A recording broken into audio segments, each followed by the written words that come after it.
Unaonaje mbwa Koko akaingia darasani na kula kitabu, halafu baadaye akawa msaada kwa watu wenye uhitaji maalum kama vile wagonjwa wa kifafa na kisukari?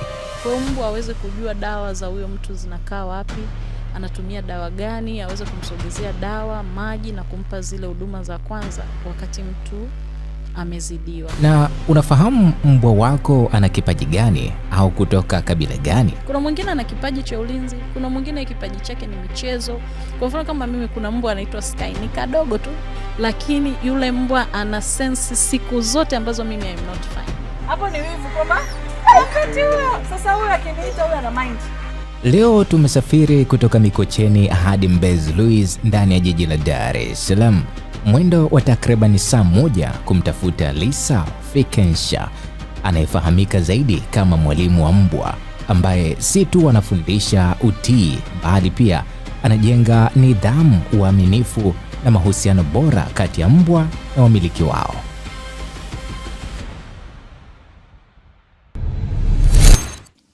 Asante sana. Safari yako ya kwanza kutoa mafunzo kwa mbwa ama kuwa mwalimu kama unavyokuita, mwalimu wa mbwa, mkufuzi wa mbwa, ilianzaje? Rasmi ile kwamba sasa nataka nifundishe mbwa, huu ni mwaka wa 3 unaenda wa 4. Ya mwaka jana nilikuwa natimiza mwaka wa 3, lakini huu unaenda mwaka wa 4. Na niliamua tu kwa sababu nawapenda mbwa na niliona fursa, nikasema acha nijiingize huko, kwa sababu pia ni kitu cha tofauti na mimi napenda kuwa tofauti. Yeah. Yaani kwa nini, mimi nataka kufahamu ni kitu gani hicho ambacho uliona cha tofauti na ni fursa pia ambayo wengi hawajaitizama? Walimu wa mbwa wapo, ni wengi sana, lakini jinsia yangu mimi nilikuwa sijawahi kuona. Hicho ni cha kwanza. Cha pili, mbwa anapaswa kuishi katika misingi. So mbwa tu anaishiishi ovyo ovyo, wakati mbwa ana upeo mkubwa sana. Ila ni namna ya jinsi ya kutumia ule upeo wake na kuushape uweze kuwa unaendana vizuri na mazingira ya mwanadamu au mtu anaishi naye. Kwa hiyo kupitia hicho nikaona naweza kufanya kitu, kwa sababu nina uwezo wa kuongea na mbwa na waelewa. Mbwa mwingine mbwa akibweka bweka tu anajua mkali huyu anafoka, lakini mimi wanavyo back na kuwa naelewa kwamba huyu hapa anamaanisha nini. Muoga, ana furaha, ananiuliza swali au anataka kitu, huyu anataka kuning'ata, huyu mkorofi, huyu ana stress. Kwa hiyo jinsi wanavyobweka mimi nakuwa nawaelewa sana, na ndio maana ni rahisi mimi kuelewana nao na kuwafundisha wakaketch vitu. Unamaanisha kwamba kabla ya kuingia rasmi kwa ufugaji wa mbwa, huko awali pia ulikuwa unafanya kitu hiki na ndicho ambacho kilikusababisha wewe kupenda hiki? Ndiyo. Mimi napenda mbwa sana na sijawahi kuishi bila mbwa. Tangia nakuwa nyumbani kwetu, anko zangu, mama yangu walikuwa wananitafutia mbwa naishi naye. Yaani nilikuwa nina pet. Kwa hiyo nimekuwa huku ninafuga mbwa tangia niko mdogo. Nimeishi katika mazingira ambayo familia ambayo inafuga mbwa. Au nikiwa naenda kutembelea kwa babu zangu, anko zangu likizo, maanko zangu ndo sana wameninunulia sana mbwa. Lisa, likizo hii uje kwangu bwana, nitakutafutia kambwa kako ucheze nako na nini. Kwa hiyo ni viumbe ambavyo nimekuwa naviona, nimekuwa navielewa. Kwa hiyo hakikuwa kitu kigeni wala kitu kipya kuanza kudeal nacho. Na hii elimu ya kumtambua kwamba hapa kibweka hivi, amekasirika, ana furaha, ama anakuuliza swali, mpaka mbwa kumbe anauliza kwa swali. Uliipata wapi elimu hii? Ilikuwaje?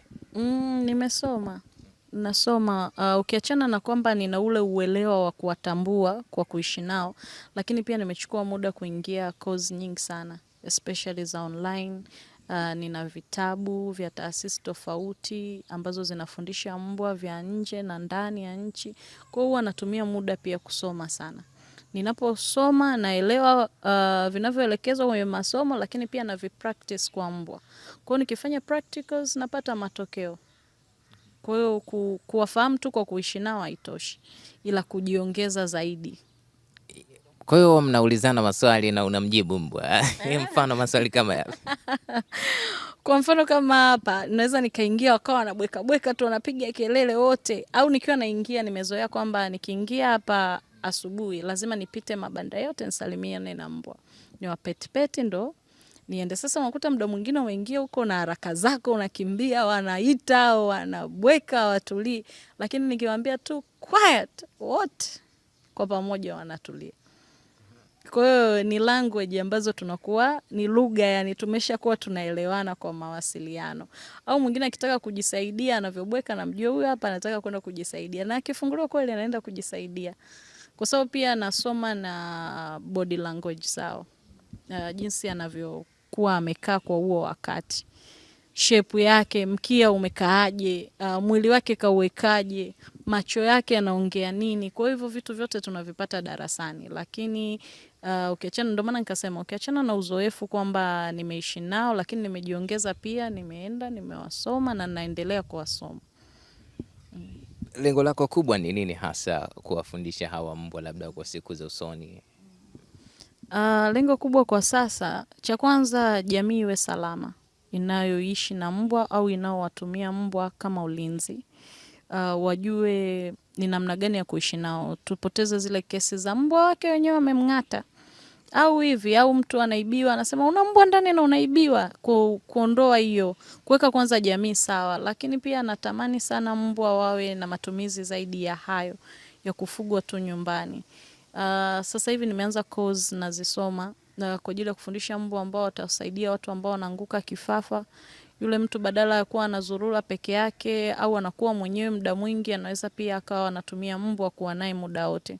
Kwamba anapoanguka mbwa ana uwezo wa kumsaidia, kama anapigizaga miguu, anapigizaga kichwa, mbwa hawai kumdaka zile sehemu asiumie wakatengeneza damage zaidi. Mwenye sukari ikiwa anapanda, mbwa ana uwezo wa kunusa. Akajua sasa hivi sukari imepanda, au huyu mtu anajisikia vibaya au anataka hata kuzimia and all that. Kwa hiyo mbwa aweze kujua dawa za huyo mtu zinakaa wapi, anatumia dawa gani, aweze kumsogezea dawa, maji na kumpa zile huduma za kwanza wakati mtu amezidiwa. Kingine, mbwa pia wana uwezo wa kuishi pia na mtu mpaka mwenye kansa.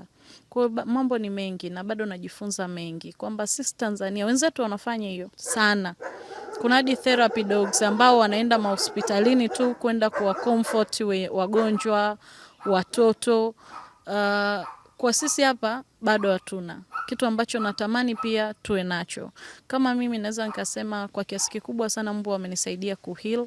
Na mimi nilipitia baadhi ya hizo changamoto, lakini mbwa wamekuwa ni sehemu kubwa sana ya uponyaji wangu. Kwa hiyo nikasema if mimi imenisaidia, inaweza kusaidia na wengine wengi. Kwa hiyo natamani ifike mahala tuwe na hao mbwa ambao Watanzania ukiachana kwamba tunawatumia kwenye ulinzi, basi watusaidie hata katika hayo mazingira. Wale wanaoishi peke yao, watu wazima ambao unakuta watoto washaenda kufanya maisha yao, wajukuu labda wanaenda tu weekend, wawe na kitu kama mbwa ambaye anawaalert. Na ile mtengeneze mbwa design hiyo, lazima ujue kwamba huyu mtu anaumwa nini. Matibabu yake yakoje, au anatumia nini, stage yake imefikaje, changamoto zake ni zipi, alafu ndo unaanza kumshape mbwa kulingana na hayo mazingira ya huyo mgonjwa. Kwa hiyo hata mbwa sio kwamba tu unamtengeneza, unajua sukari, unajua nini, akija unamsupply kwa huyo mgonjwa, hapana. Ni lazima pia ujue ugonjwa wa huyo mtu in details. Ile hata unapomwandalia mbwa na changamoto zake, unajua unamwandalia mbwa wa design gani, atamsaidia kwenye scenario zipi. Kwa hiyo ndo ndoto yangu kubwa. Nikifanikiwa hapa, natamani kufanya mengine makubwa zaidi, lakini nikifanikiwa kutoa mbwa wa design hiyo, nitakuwa na furaha sana. Nitaona lengo langu limetimia. Watu wanaweza kujiuliza ni mbwa hao tashazoea kuna mbwa kizungu ama mbwa koko. Sisi wa mtaani wale leo. Maana wanaweza mbwa wetu hawa. Amna mbwa koko wala mbwa wa kizungu. Kuna makabila tu tofauti. Kwa mfano sisi kuna Wahaya, kuna Wachaga, kuna Wahehe, kuna Wamasai. Kwa hiyo unakuta kuna zile culture tu kwamba bwana, Wahaya wako hivi na hivi hivi na hivi. Wamasai unajua wako hivi na hivi hivi na hivi. Hicho ndo kinachotofautisha mbwa, lakini mwisho wa siku hata sisi tunakuwa wote ni sawa. Kwa hiyo wa kawaida wanaowaita wa kawaida sio wa kawaida, ni kabila lao tu ndio limetofautiana kidogo na yale mengine, lakini mbwa yote ana uwezo wa kufundishika. Mimi naamini hivyo, kwa sababu ukiachana na hawa ambao tunawaita pure breed, mimi nimefundisha hao mnaosema hawa kwetu wa kawaida, wanajua vitu vingi sana sana sana sana, na wanaelewa vizuri kabisa. Kwa hiyo sitaki kuweka kwamba mbwa huyu ni beta kuliko huyu, ila wanatofautiana viwango, wanatofautiana matumizi, wanatofautiana tabia. Lakini kwenye swala la mafunzo, naamini mbwa yoyote ana uwezo wa kuketch mafunzo vizuri tu. Japo wanatofautiana pia IQ na uwezo wa kupokea, lakini na wao hawatofautiani sana na sisi. Unaona vipaji pia tofauti. Kuna mwingine ana kipaji cha ulinzi, kuna mwingine kipaji chake ni michezo. Ukimfanya kuwa sport dog anakuwa mnoma zaidi. Kuna wengine ni wale ndo hao therapy yani. Yaani wewe mwenyewe ukiingia. Kwa mfano kama mimi kuna mbwa anaitwa Sky, ni kadogo tu, ka small breed. Lakini yule mbwa ana sense siku zote ambazo mimi I'm not fine. Either najisikia vibaya, niko down na huzuni au chochote, nitashangaa tu yani akifunguliwa, cha kwanza atapita, anapopita atakuja direct kwenye ofisi yangu. Alafu atakaa pale juu, atanichangamsha, na anafanya hivyo siku zile ambazo sipo okay tu. Kwa hiyo nimeshajua huyu anani sense. Kwa hiyo mbwa nao wanatofautiana vipaji kama sisi. Kwa hiyo sana hapo ulionao umegundua vipaji kama vingapi vilivyopo hapa? Tuanzishe mashindano. Vingi sana. Kuna mwingine anakuja anakuambia mimi mbwa wangu nataka ng'ate vizuri. Alafu sio mbwa wote wana uwezo wa kuwa walking dogs. Nikisema walking dogs ndo hao kwamba ana uwezo wa kukamata, kuarrest na kufanya nini, sio wote. Kwa hiyo unakuta mwingine ile task haiwezi, lakini mpe michezo. Atacheza michezo yote. Hata umwambie apite sijui wapi atapita, ruka pale ataruka. Kwa hiyo mbwa nao wanatofautiana. Kwamba ili aelewe anatakiwa kuwa na umri gani, ama kuanzia umri gani mpaka umri gani, ama umri gani akiwa akifika hapa huyu basi huyu. Kuna ule msemo wanasema you cannot teach an old dogs new tricks. Ni kweli, una apply baadhi ya sehemu, lakini mbwa mwenye umri wowote unakuta mtu anakupigia mbwa wangu na miaka 2-3, utaelewa kweli? Hawajui lifespan ya mbwa ni muda mrefu mpaka miaka 14-15. Kwa miaka 2 ni bado kijana mdogo sana. Hiyo ni moja. Lakini kwa mbwa kama Belgian Malinois, ukiweza kuanza naye training akiwa na wiki 5 tu, ana catch kila kitu. Kuna wengine kama wa German Shepherds wanapokuwa puppies, kuna tofauti. Kwa mfano kama wapete ambao wao hawafanyi kazi za ulinzi. Ufundishaji wao wanapofundishwa obedience, socialization, potting na zile basic commands za utii wa kawaida, hata namna unavyowazawadia au namna unavyowapongeza ni tofauti na wale unaowaandaa kuja kufanya ulinzi.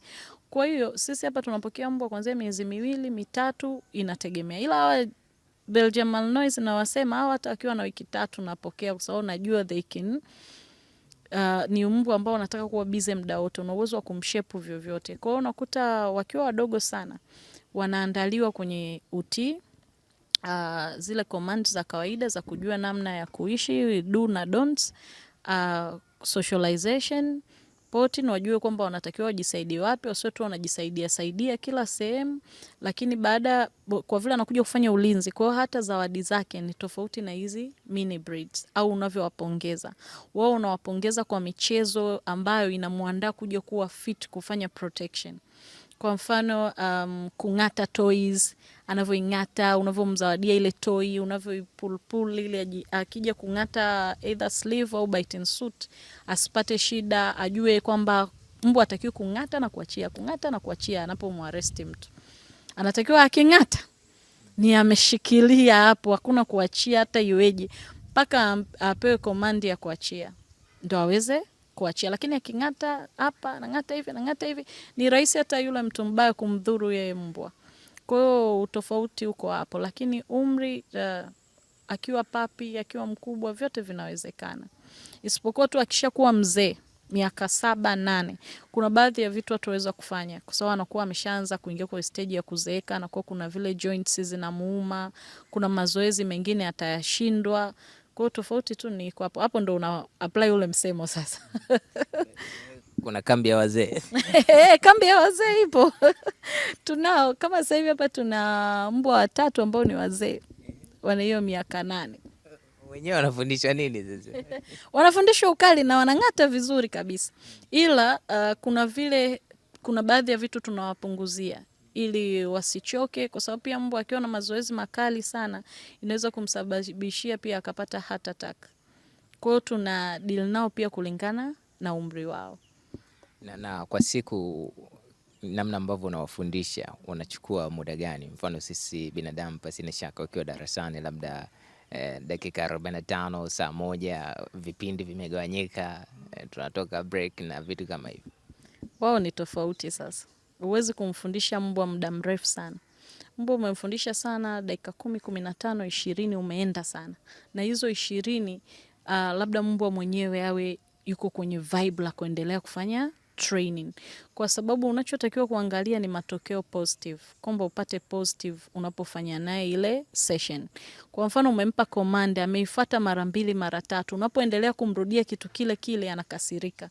Anachukia ile session. Akichukia, unakuta mbwa anajua kila kitu, lakini anajifanya ajui au akusikilizi. Ili mradi tu umwache zoezi liishe. Lakini unapopata positive unaachana naye, kesho ukija ana hamu tena ya kufanya na kuendelea na training. Kwa hiyo unajikuta unapata matokeo zaidi. Kwa mfano kwa siku naweza nikafundisha hata mbwa 30, 40. Hapo nimepata kwamba kuna wabishi, kuna wenye viburi. Wabishi wapo. Tena hao wabishi. Unakuta anajua kabisa ila anakujeulia sifanyi au sikai.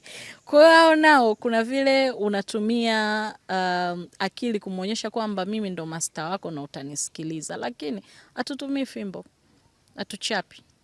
Sasa nakuelewa. Kuna namna unamshape, unamkatisha, unamsitisha ile chip.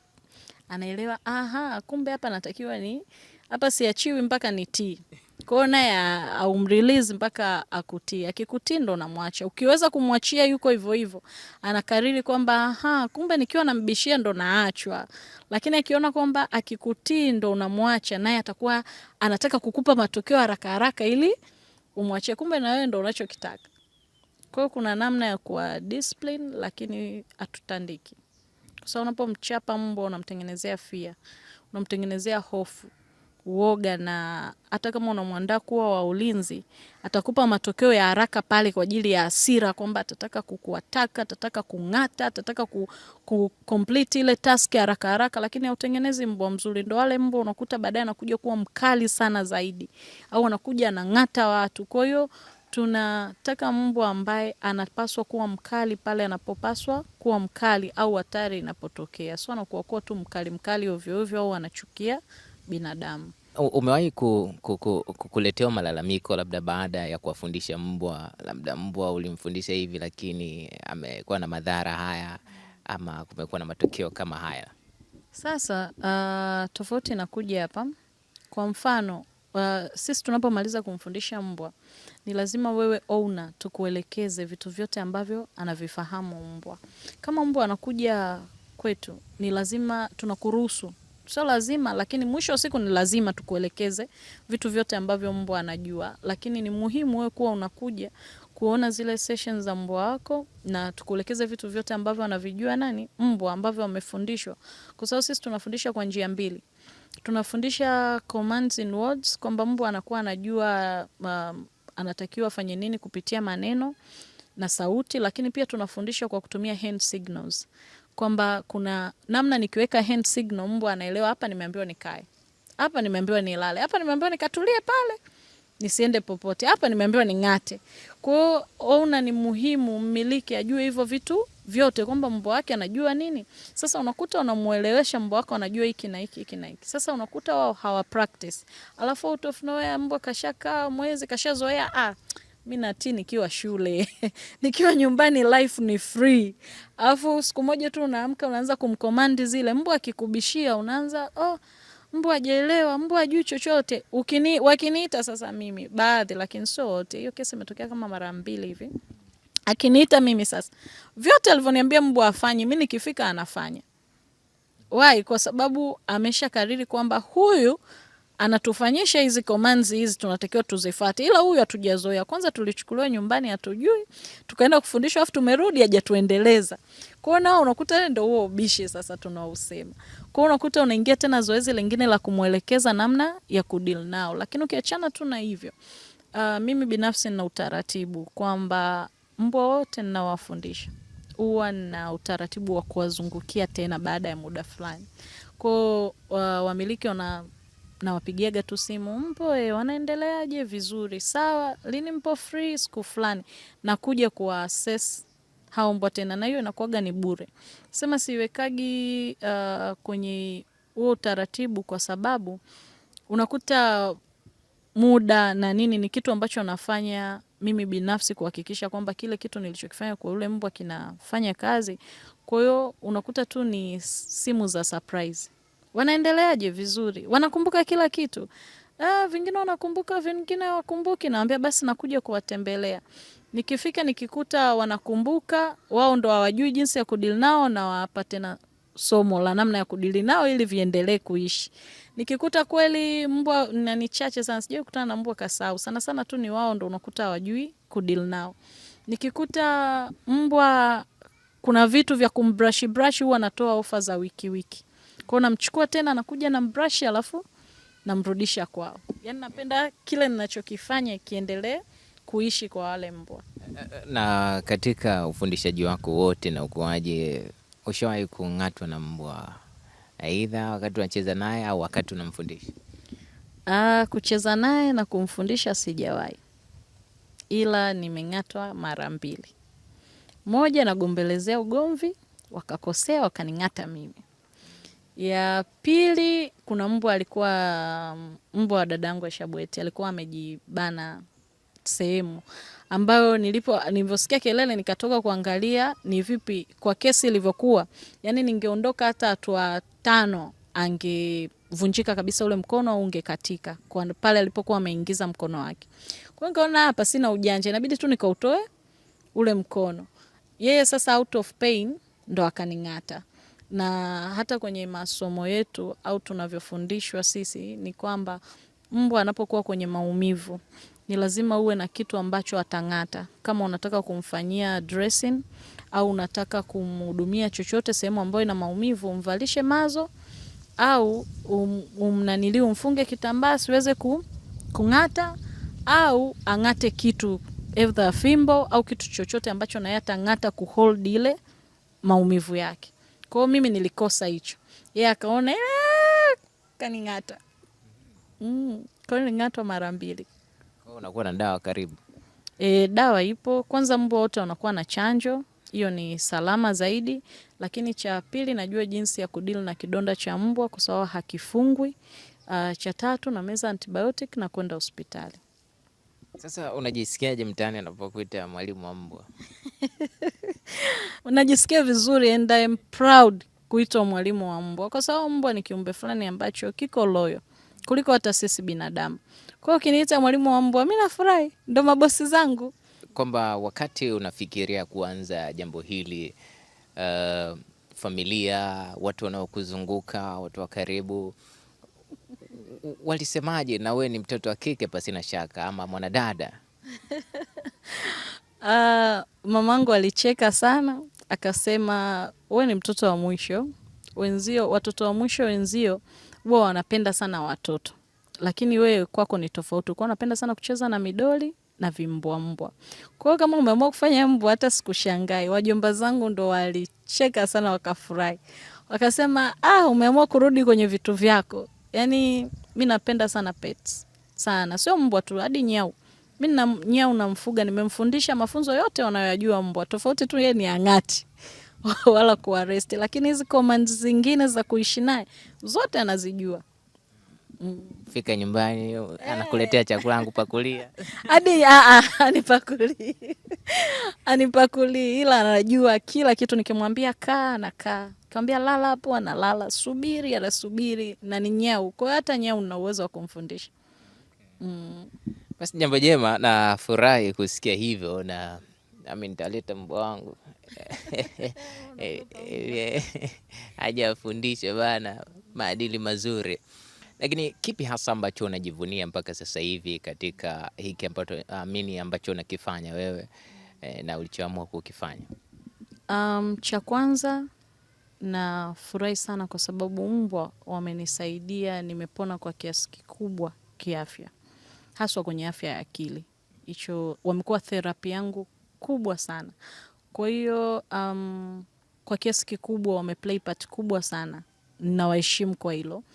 Cha pili, kitu ambacho najivunia ni kwamba ni ajira ambayo naifurahia, ni kitu ambacho ninakipenda, ni kitu ambacho kama leo ni Jumapili ungekuta nafanya kazi ambayo siipendi, hata jana Jumamosi nishatafuta excuse huko nimelala, lakini sijali kuja hapa hata saa 7 za usiku, saa 8 nikiambia kuna hiki, huyo naenda moyo mweupe. Kwa hiyo ni kitu kingine, lakini pia ni kitu cha tofauti kwamba ni biashara fulani ambayo kwanza inawaamsha watu kiakili, inawabadilishia watu wanasema ni mwelekeo, wanahamisha watu mwelekeo au mawazo yao, kwamba kwa namna vile walivyokuwa wanawafikiria mbwa na namna ambavyo mbwa anaweza kuwa au mbwa anaweza akatumika kwenye nini na nini. Kwa hiyo ni kitu ambacho kweli nakifanya nikiwa pia najivunia, na ukiachana na hivyo kinanisaidia kwenye riziki. Kwa hiyo namshukuru Mungu. Unaweza kushare labda ulichopitia mpaka mbwa amekuwa sehemu ya therapy yako? Nilipitia depression ambayo ilikuwa ni mbaya sana.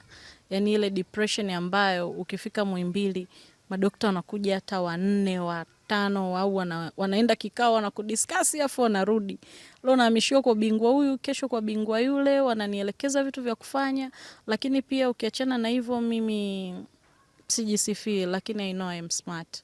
Nimekuwa nikitumia kichwa changu kufanya mambo mengi sana, kiutafutaji, namna ninavyoishi maisha yangu. Kwa hiyo wakaona kwamba huyu pia ukiachana na depression alionayo, kazi anazozifanya pia zinatumia sana akili, ili tumuhamisha asiwe na wazawaza. Unajua ukiwa kwa mfano mwana mazoezi, ukiwa unakimbia huko barabarani, sasa unawaza nini zaidi ya kuenjoy tu yale mazoezi? Kwa hiyo wakakama up na solution, ukiachana na kwamba naenda therapies, lakini pia nifanye vitu ambavyo vinatumia zaidi mwili. Huku mtaani ukionekana una sura ngumu, anakuambia unaweza kuwa askari, unaweza kuwa mwanajeshi au umekakamana.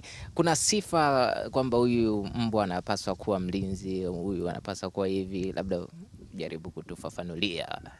Kwa mrembo huyu mpishi. Warembo ndo hawa small breeds wenyewe wanapenda kutumia, watu wengi wanapenda kutumia usemo na vile vimbwa tu vya urembo wa ndani. Hao ndo tuwaite warembo sasa, kwamba wanapamba tu nyumba, lakini kitu ambacho hawajui au ni ala mzuri sana kwa ulinzi, kwa sababu wana kelele kweli kweli kuliko hao wakubwa.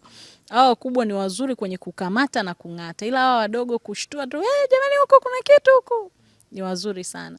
Kwa hiyo hao ndo tuwaite warembo. Alafu kwa waulinzi ambaye yuko active vizuri sana, German Shepherd na Belgian Malinois ni wazuri sana.